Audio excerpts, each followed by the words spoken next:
I think a lot of hikers will find a 17-mile day a physical challenge, especially in the mountains. But then again, years later, those same hikers will tell tales of this killer day as if it was fun, good experience. So as you travel this final segment of the backbone, expect tons of enjoyment as you go from the highest point on the trail to the lowest.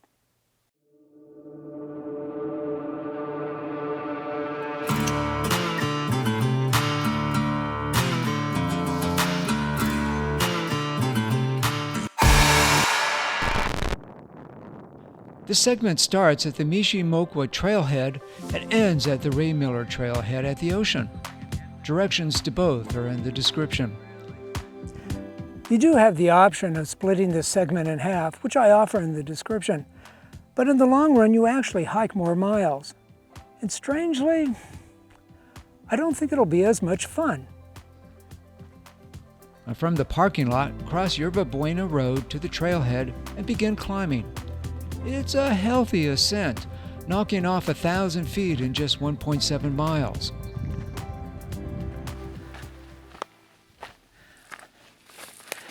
In about a third of a mile, you'll come to this trail junction where the Mishe Mokwa Trail goes straight and the Backbone Trail makes a hard left uphill. Now, you might be thinking Mishe Mokwa sounds like, oh, I don't know, maybe a local Chumash native word. It isn't. It's actually a mythical bear that makes a brief appearance in a 19th century epic poem called Song of Hiawatha. I guess someone liked the name? In less than a quarter mile, you hit a junction with the Sandstone Peak Trail, which heads left to a parking lot. Continue going up, where along the way you'll pass the volcanic Echo Cliffs to the right.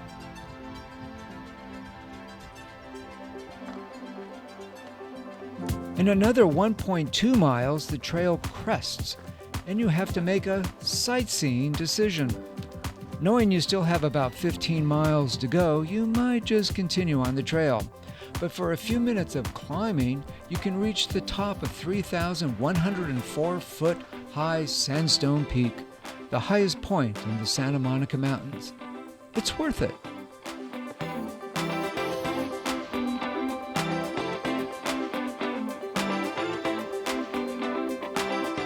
The official name of this peak is Mount Allen, that guy up there, who was a Boy Scout honcho from the 20th century, but somehow or other sandstone stuck. Not sure why. This rock is actually andesite, which originated as molten lava called breccia, which comes in various sized chunks and is spewed about. It's not sandstone. Back on the trail, you now have a 3,000-foot elevation loss over about 7 miles. No problem. This is probably the most spectacular section of the Backbone Trail, and the descent is easy on the knees and the eyes. Less than a mile from Sandstone Peak, you come to another viewpoint. Again, it's worth a few minutes to climb up and take in the scenery.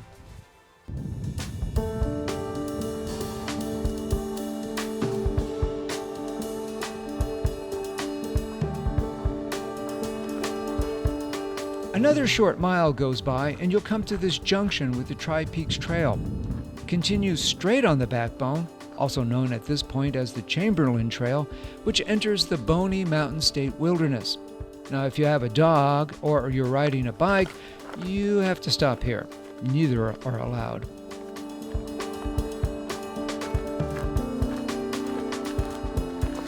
While you descend the slopes of Boney Mountain, the next point of interest is this, Chamberlain Rock, aka Split Rock. It was named after Henry Chamberlain, who once owned the property here. Not sure if he started the rumor that if you slide through the crack from west to east, all of your demons will be cleansed. Sounds like a corny roadside attraction for tourists. But I did it anyway. The route gets drier as you keep dropping, eventually reaching this junction at 6.6 total miles, and a handwritten sign directing you to what will become Blue Canyon.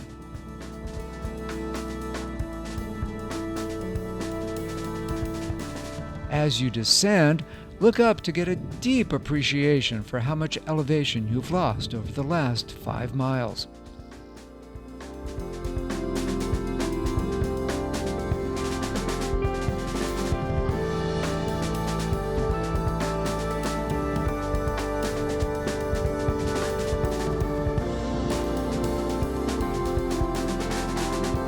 The trail reaches a rocky streambed where the path briefly disappears.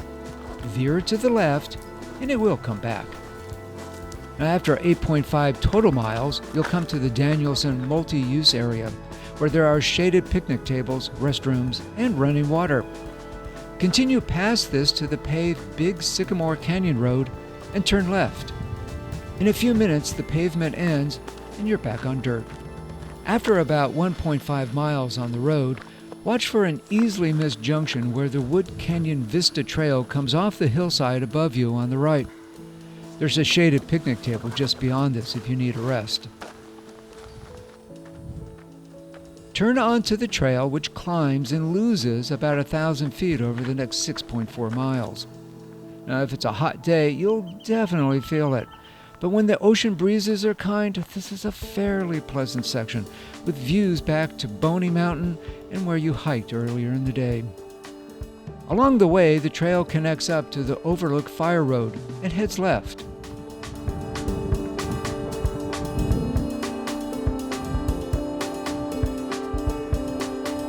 And finally, you'll start to see the ocean.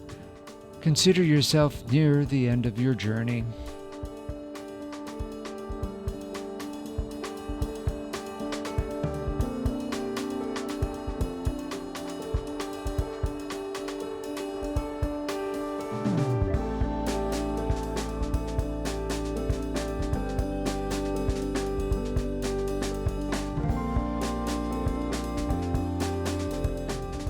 After about 2 miles on the road, you'll come to this trail junction. Turn right, often descending into a full ocean wind. The single track heads down the ridgeline for 2.7 miles.